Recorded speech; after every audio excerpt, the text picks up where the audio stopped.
Para bang hanggang ngayon, binabanggit pa ang Chris at Chris sa'yo. Totoo bang nagkaroon ka ng crush kay Kris Aquino? Aray ko naman!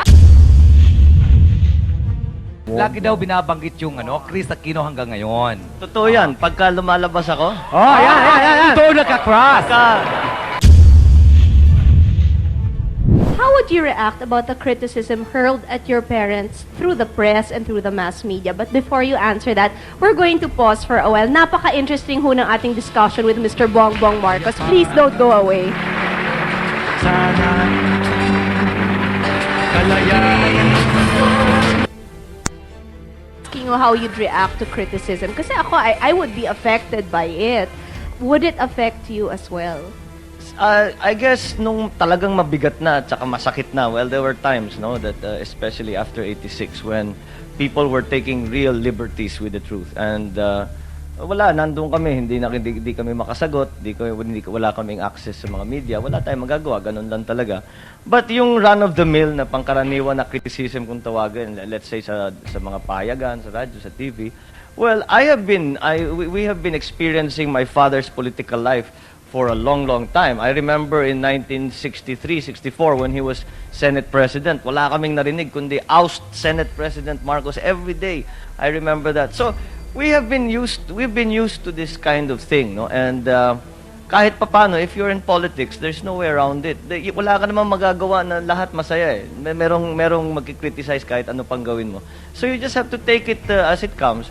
And as I said, keep your mind open. And kung talagang it is a constructive criticism, then sige, makinig ka. But you also have to not take it all to heart. Because kung minsan, etong mga nagsasalita ng pinipintasan kayo, is not because they really believe that, dahil kalabang mo eh. Siyempre. Ano pa naman gagawin nila? Alam nga naman na pupuriin ka. So, it is part of their job. So, you just have to trabaho lang, ganyan lang naman talaga. Bong, how many % of your father's ideology did you believe in?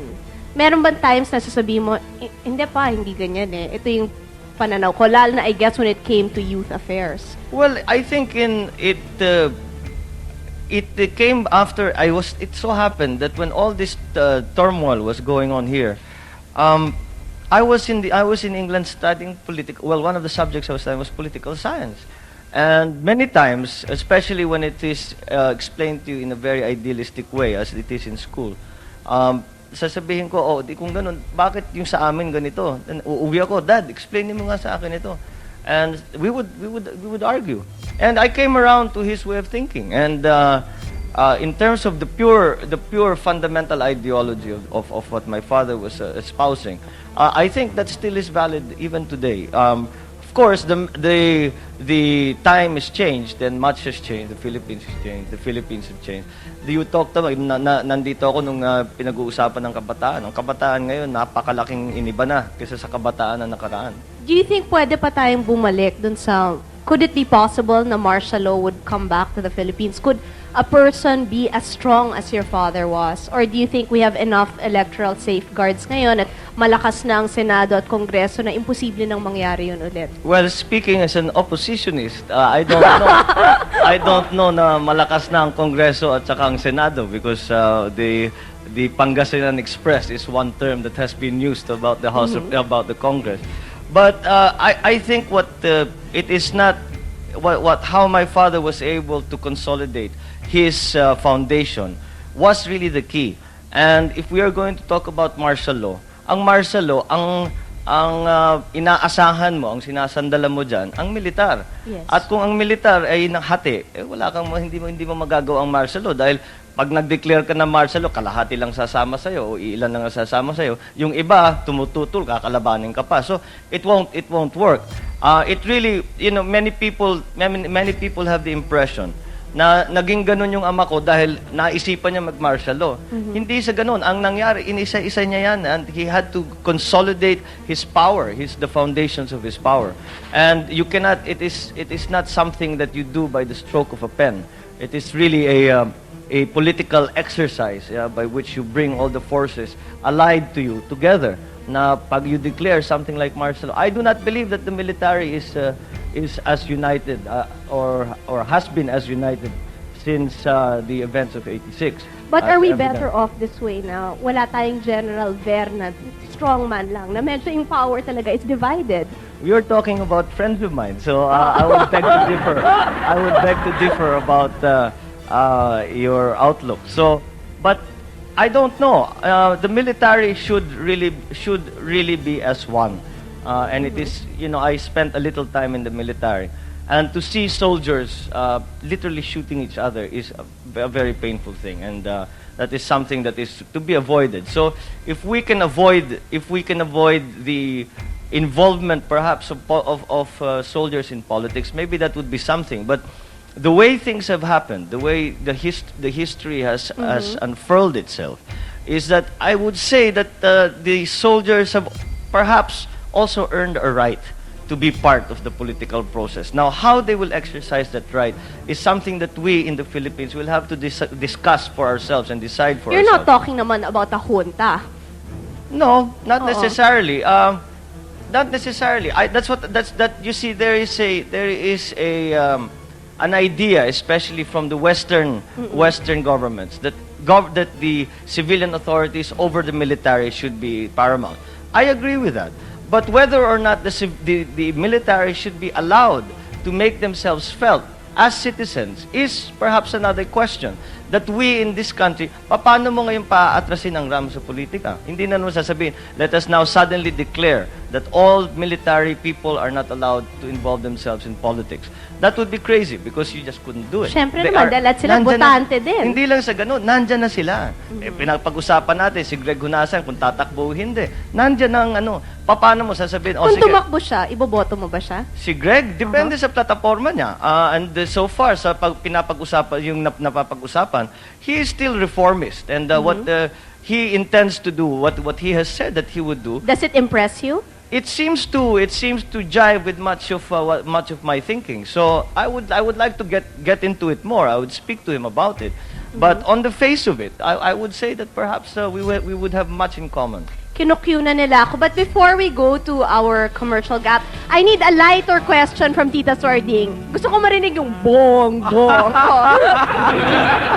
Thank Yes, you, Tita Chris. Swerving. And good evening, Bongbong Marcos, no? Kasi Bongbong, nung tumawag ako sa phone sa office ng office mo, no, sa congressman's office, para bang hanggang ngayon, binabanggit pa ang KRIS at KRIS sa'yo. Totoo bang nagkaroon ka ng crush kay KRIS Aquino? Aray ko naman, Diyos ko! Okay, sasagutin ni Bongbong yan. After you pause for this, please don't go away. Kapayapaan sana kalayaan sa ay tagal na rin natin.